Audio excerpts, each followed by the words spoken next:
नमस्कार, मैं हूं गीतिका पांडे और आप देख रहे हैं टुडे हरियाणा। हमारे प्यारे राज्य हरियाणा से जुड़ी हुई खबरों को देखने के लिए हमारे चैनल को जरूर सब्सक्राइब करें। साथ ही आप हरियाणा के किस जिले से चैनल देख रहे हैं, हमें कमेंट बॉक्स में कमेंट कर जरूर बताएं। हरियाणा में पर्यटन और होटल कारोबार में रोजगार की अपार संभावनाएं। मुख्यमंत्री हरियाणा के मुख्यमंत्री मनोहर लाल ने कहा कि पर्यटन का अर्थव्यवस्था में महत्वपूर्ण योगदान होता है। इस क्षेत्र में उद्यमिता का भी बड़ा स्कोप है।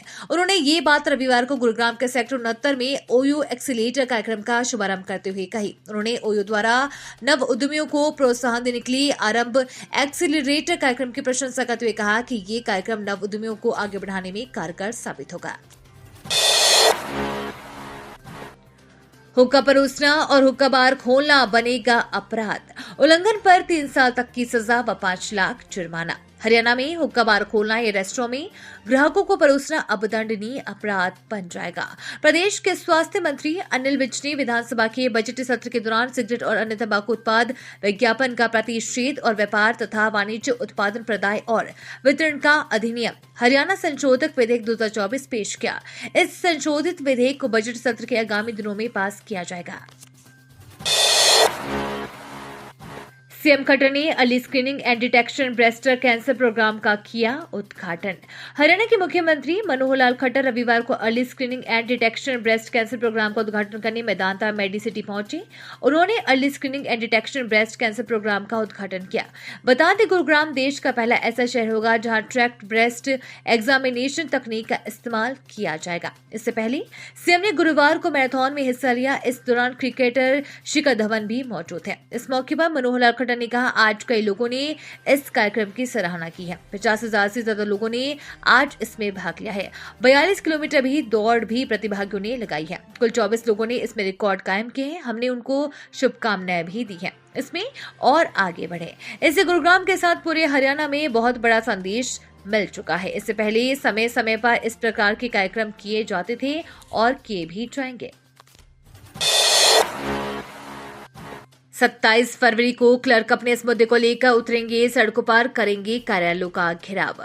सर्व कर्मचारी संघ से संबंध हरियाणा मिनिस्ट्रियल स्टाफ एसोसिएशन के प्रदेश अध्यक्ष हितेंद्र सिहाग, महासचिव जगमेंद्र सिंह, केंद्रीय कमेटी सदस्य संदीप सांगवान ने बताया कि सरकार ने क्लर्कों का वेतनमान बढ़ाने के बजाय उन्हें बिना कुछ दिए भ्रमित करने वाला नोटिफिकेशन जारी किया है। 27 फरवरी को डीसी दफ्तर का घेराव। सरकार द्वारा जारी किए गए नोटिफिकेशन से मिनिस्ट्रियल स्टाफ कर्मियों में भी भारी रोष है। नोटिफिकेशन से मिनिस्ट्रियल स्टाफ कर्मियों में से किसी एक को भी 1 पैसे का भी फायदा नहीं हुआ। गुमराह करने वाले नोटिफिकेशन के विरोध में अब अन्य सांझी मांगों को लेकर 27 फरवरी को डीसी दफ्तर पर होने वाले घेराव में मिनिस्ट्रियल स्टाफ कर्मी सरकार को वायदा खिलाफी का जवाब देंगे।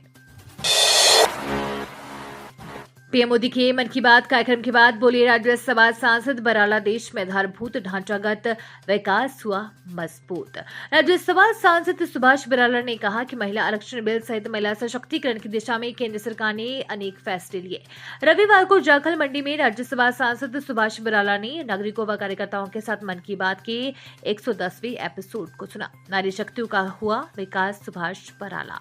राज्यसभा सांसद सुभाष बराला ने कहा कि देश सरकार की नीतियों का ही परिणाम है कि आज देश में कोई भी क्षेत्र ऐसा नहीं है जिसमें देश की नारी शक्ति पीछे रह गई हो। एक और क्षेत्र जहां महिलाओं ने अपनी नेतृत्व क्षमता का बेहतरीन प्रदर्शन किया है वो है प्राकृतिक खेती, जल संरक्षण और स्वच्छता। 27 फरवरी से शुरू होगी बोर्ड की 10वीं व 12वीं की परीक्षाएं। फतेहाबाद में बनाए गए इतने परीक्षा केंद्र। हरियाणा शिक्षा बोर्ड भिवानी ने 10वीं व 12वीं कक्षा की परीक्षा 27 फरवरी से शुरू हो रही है। इसमें जिला स्तर पर परीक्षाओं को नकल रहित करवाने के लिए तैयारी पूरी कर ली है। खंड स्तर पर परीक्षा केंद्र भी बना दिए गए हैं ताकि विद्यार्थियों को परेशानी न आए। इस बार गांव में बड़े स्तर पर परीक्षा केंद्र बना दिए गए हैं ताकि विद्यार्थियों को शहर में न आना पड़े। फतेहाबाद जिले में 63 परीक्षा केंद्र बनाए गए हैं। सबसे अधिक परीक्षा केंद्र फतेहाबाद खंड में बनाया गया है। यहाँ 31 सेंटर बनाए गए हैं। सबसे कम सेंटर रतिया खंड में, पर यहाँ पे 9 सेंटर बनाए गए हैं। प्रसाद के बहाने नाबालिग को खिलाया नशीला पदार्थ, किया दुष्कर्म, गर्भवती होने के बाद आरोपी गिरफ्तार। नाबालिग के साथ दुष्कर्म कर उसे गर्भवती करने वाले आरोपित को महिला थाना बल्लभगढ़ की टीम ने गिरफ्तार कर लिया है।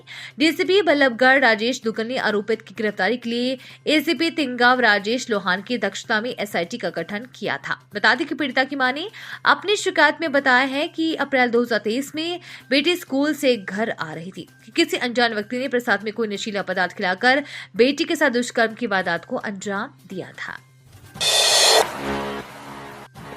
मन की बात को नैब सैनी ने कार्यकर्ताओं के साथ सुना, जनता से मोदी सरकार बनाने का किया आह्वान।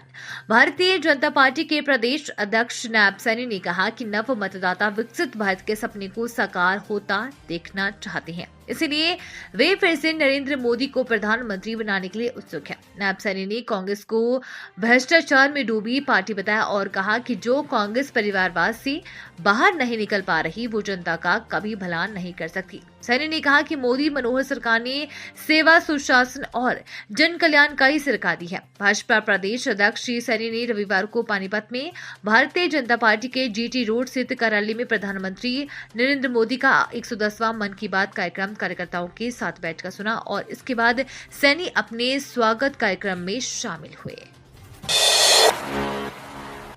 पंडित भगवत दयाल शर्मा पोस्ट मेडिकल में किडनी प्रत्यारोपण शुरू, अनिल विज।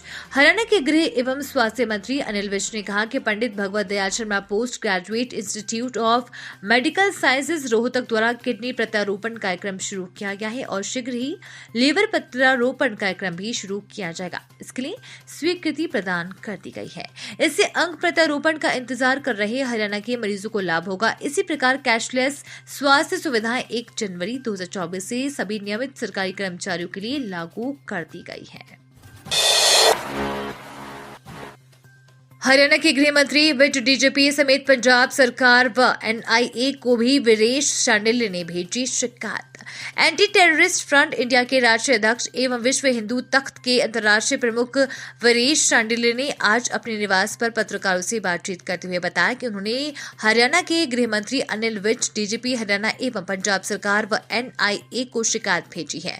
शांडिल्य ने ये शिकायत प्रधानमंत्री नरेंद्र मोदी को इंदिरा गांधी की तरह मारने की किसान आंदोलन में धमकी देने पर भेजी है। शांडिल्य ने कहा कि बॉर्डर पर किसान संघर्ष समिति से जुड़ा हुए अमृतसर के कट्टरपंथी ने कहा है कि इंदिरा गांधी को नहीं छोड़ा, मोदी को भी नहीं छोड़ेंगे। उन्होंने कहा कि किसान आंदोलन में देश विरोधी तत्व घुस चुके हैं जो किसानों को भी बदनाम करने का काम कर रहे हैं।